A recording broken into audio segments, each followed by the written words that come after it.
नमस्कार, आप देख रहे हैं प्रिय रंजन भारती रिपोर्ट्स में। प्रिय रंजन भारती, बहुत स्वागत है। दुर्गा पूजा आपने धूमधाम से मना ली होगी, इसकी शुभकामनाएं आप सबको। देर से ही सही, कल आपसे कोई वीडियो शेयर इसलिए नहीं कर पाया था कि कल दुर्गा पूजा में आप व्यस्त रहे होंगे और इधर बारिश ने भी आपको व्यस्त कर रखा है। सारे काम धाम छोड़ करके बारिश से बचाव में जुटे होंगे आप। बारिश ने तूफान मचा रखा है और पूर्वानुमान भी था इस बात का कि बारिश होगी दुर्गा पूजा के आसपास। ये लेकिन आम दिनचर्या के रूप में शामिल है, इसलिए कि हथिया नक्षत्र है और हथिया नक्षत्र में बारिश तो धूम मचा के होती ही है। लेकिन बिहार में धूम मची है और बिहार चुनाव की मचे इससे पहले प्रशांत किशोर ने धूम मचा रखी है। प्रशांत किशोर ने एक तरह से कहिए तहलका मचा रखा है। अभी जिस तरह से विधानसभा चुनाव की शुरुआत होने के पहले ही जब एसआईआर हुआ और अंतिम मतदाता सूची का प्रकाशन हो गया और उसके बाद अब चुनाव आयोग की बारी है। मुख्य चुनाव आयुक्त अपने टीम के साथ कल 2 दिवसीय दौरे पर बिहार आएंगे। अधिकारियों के साथ बैठक होगी, राजनीतिक दलों के प्रतिनिधि मंडलों के साथ बैठक होगी और लौट कर वो चुनाव की अधिसूचना जारी कर देंगे। चुनाव की अधिसूचना नियत समय पर होने वाली है, जैसा आपको बारिश की तरह इसका भी पूर्वानुमान हो चुका है। लेकिन प्रशांत किशोर ने चुनाव की शुरुआत के पहले ही जो एकदम से टर्निंग पॉइंट लाकर खड़ा कर दिया है बिहार की राजनीति में। बिहार की राजनीति, चुनावी राजनीति, जिस तरह से एनडीए के पक्ष में ये बातें जा रही थी, अब लगता है कि एनडीए के भीतर में घमासान मच उठा है। जिस तरह से पीके ने हमला बोला, खासकर भारतीय जनता पार्टी के नेतृत्व, प्रदेश नेतृत्व को टारगेट करते हुए और जनता दल यूनाइटेड के एक वैसे खास नेता को निशाने पर रखते हुए जो अयातीत हैं, जो जनता दल यूनाइटेड के अपने नहीं हैं, उसे लेकर के जनता दल यूनाइटेड कहिए तो नीतीश कुमार की पार्टी ने एक तरह से भारतीय जनता पार्टी पर हमला बोल रखा है। और वो हमला खुद से अपनी तरफ से कम, औरों की तरफ से कहीं ज़्यादा है। आप गौर कीजिएगा, प्रशांत किशोर जनता दल यूनाइटेड के थे, जनता दल यूनाइटेड के मुख्यमंत्री हैं नीतीश कुमार, और उनके खास और खास रहे थे। लेकिन उन्होंने राजनीति से उधर से राजनीतिक एक रणनीतिकार की भूमिका से अलग होकर अब राजनीति में खुद उतर आए हैं। तो उन्होंने नीतीश कुमार पर भी आरोप शुरुआती दौर में लगाए थे। अब नीतीश कुमार पर उनकी चुप्पी है। उन्होंने सीधे नीतीश कुमार के उस चहेते नेता पर, मंत्री पर आरोप लगाए 200 करोड़ के जमीन घोटाले के, जो कांग्रेस से आयातीत होकर के आए हैं और कांग्रेस से उनको निकाल चुकी थी या कहें निष्कासित कर चुकी थी। वो नीतीश कुमार के बेहद करीबी बन गए। उन्हें लेकर के जनता दल यूनाइटेड के सृजनकर्ताओं को, जो नीतीश कुमार के अपने सगे लंबे समय से रहे हैं, उनको ये बात खटकी भी और अब ज़्यादा खटक रही है। आपने गौर किया होगा कि नीतीश कुमार के खास और पार्टी के प्रवक्ता नीरज कुमार ने अशोक चौधरी पर सवाल खड़े किए, उनसे इस्तीफे तक मांग की और सफाई देने को कहा। इसके साथ अब नीतीश कुमार के मंत्रिमंडल में जिस तरह से भारतीय जनता पार्टी अपनी बढ़त बनाए हुई थी और ये लग रहा था कि चुनाव बाद भारतीय जनता पार्टी सत्तारोहण कर लेगी, नीतीश कुमार को हालांकि मुख्यमंत्री का अगला दावेदार, अपना अगला उम्मीदवार भी घोषित कर रखा है एनडीए ने, भारतीय जनता पार्टी ने, लेकिन इसके बावजूद एक तरह के कयास लगाए जा रहे थे और सबसे नज़दीकी जो उनके भारतीय जनता पार्टी की तरफ से प्रतिनिधि के तौर पे माने जा रहे थे, सम्राट चौधरी, उनको सामने सबसे आगे निशाने पर रखा।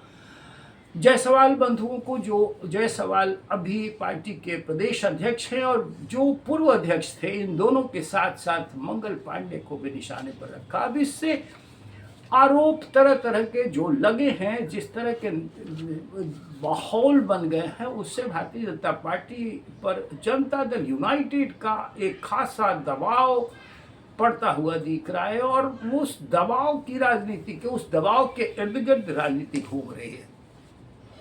अब भारतीय जनता पार्टी बड़े भाई की भूमिका में आने की जद्दोजहद करते हुए भी चुप है, इसलिए कि सम्राट चौधरी पर बड़े जबरदस्त सवाल उठ रहे हैं, उनकी भूमिका पर सवाल उठ रहे हैं और सवाल उठाए जा रहे हैं न सिर्फ नीरज कुमार की तरफ से बल्कि भारतीय जनता पार्टी के असंतुष्ट खेमे की तरफ से भी आवाज़ उठाई जा रही है। पार्टी के प्रदेश नेतृत्व पर जिस तरह से उसके बौनेपन पर सवाल उठ रहे हैं, उसे उठाने वाले पूर्व गृह सचिव और राजनेता तथा केंद्रीय मंत्री रह चुके आरा के सांसद आर.के. सिंह के बाद अश्विनी कुमार चौबे ने भी सीधे सवाल किए और अब वो जब इसी महीने में जयप्रकाश नारायण के जन्मदिवस पर उनके गांव शताब्दी आरा में एक दिन की भूख हड़ताल करने जा रहे हैं, वो भी दग्ध हैं, उनको भी चोटिल कहा जा सकता है। उनका भी टिकट छिन गया था पिछले लोकसभा चुनाव में और ये सीधे तंज कसे गए थे, सीधे आक्षेप लगे थे कि सम्राट चौधरी ने पूरी तरह से पार्टी नेतृत्व को अपने आगोश में, अपने कब्जे में, अपनी मुट्ठी में रख रखा है। वो जैसा चाहते हैं वैसा करा रहे हैं और अभी भी यही दशा दिशा है पार्टी की। इसलिए सम्राट चौधरी पर ज़्यादा अभी आक्षेप लग रहे हैं और ज़्यादा हमला उन्हीं पर हो रहे हैं, वो निशाने पर हैं। सम्राट चौधरी बेशक उसकी बात को हल्के तरह से ले ले और उड़ा दे प्रशांत किशोर की बातों को, आरोपों को, लेकिन सवाल गहरे हैं और सवाल उन दिनों के हैं जब ये भारतीय जनता पार्टी के में नहीं थे, राष्ट्रीय जनता दल के नेता थे।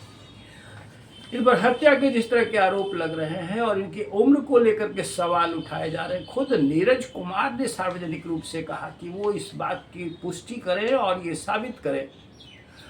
अब सम्राट चौधरी पर दूसरे आरोप भी लग रहे हैं। जिस तरह से आपको शायद आप में से बहुत सारे जो दर्शक हैं उनको इस बात की जानकारी कम होगी कि किसी जमाने में बिहार में एक शिल्पी गौतम हत्याकांड हुआ करता था, वो बहुत चर्चित हत्याकांड था। उसकी सीबीआई जांच हुई थी, आरोप लगे थे, लेकिन उन आरोपों की पुष्टि आज तक सार्वजनिक खेमे में, सार्वजनिक मंचों पर नहीं हो पाई। वो बस कहा जाता है यही कि हमाम में सब नंगे हैं और राजनेता सब एक ही हमाम में हैं, इसलिए अंदर खाने की बात अंदर ही रह गई। अब उसके गड़े मुर्दे भी उखाड़े जा रहे हैं और तब राष्ट्रीय जनता दल के एक नेता के बतौर सम्राट चौधरी की भूमिका पर भी सवाल खड़े किए जा रहे हैं।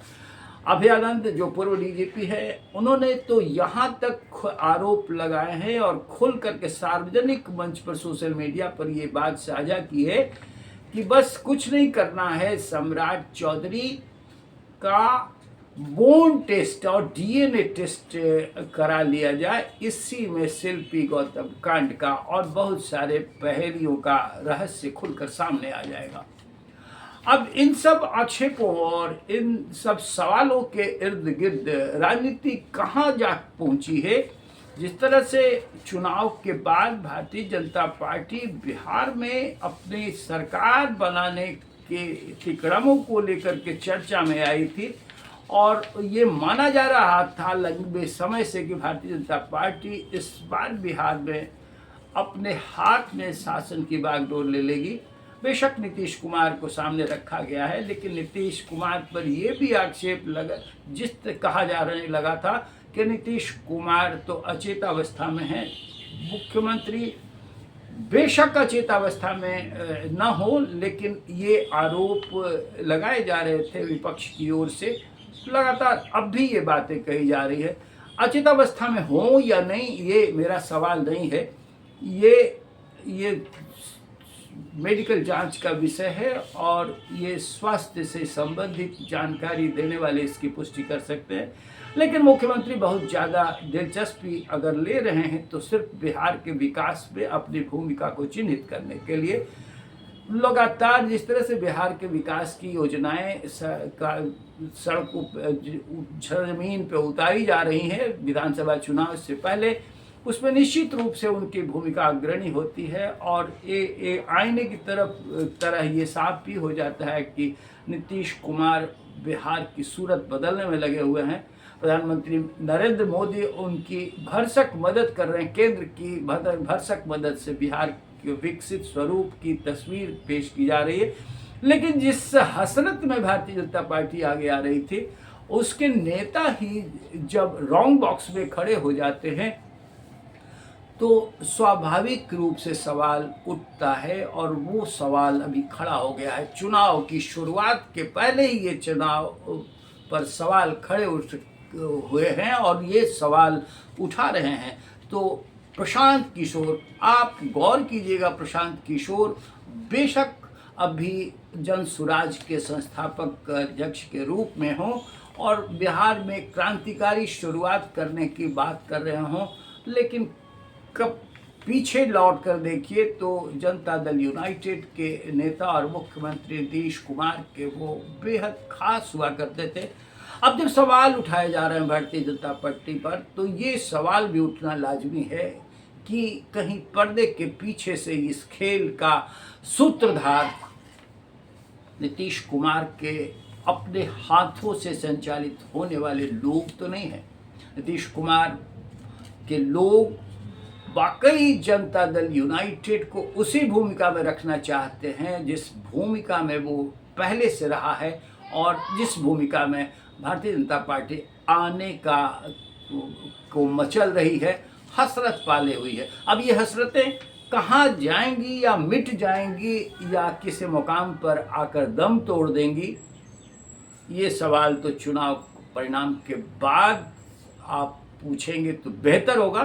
फिलहाल अभी इसी पर अपनी टिप्पणी कीजिए कमेंट बॉक्स में जाके, और हमारे चैनल के साथ बने रहिए, शेयर कीजिए, लाइक कीजिए, और अब तक सब्सक्राइब नहीं किया है तो कृपया सब्सक्राइब कर लीजिए। फिर मिलते हैं, नमस्कार।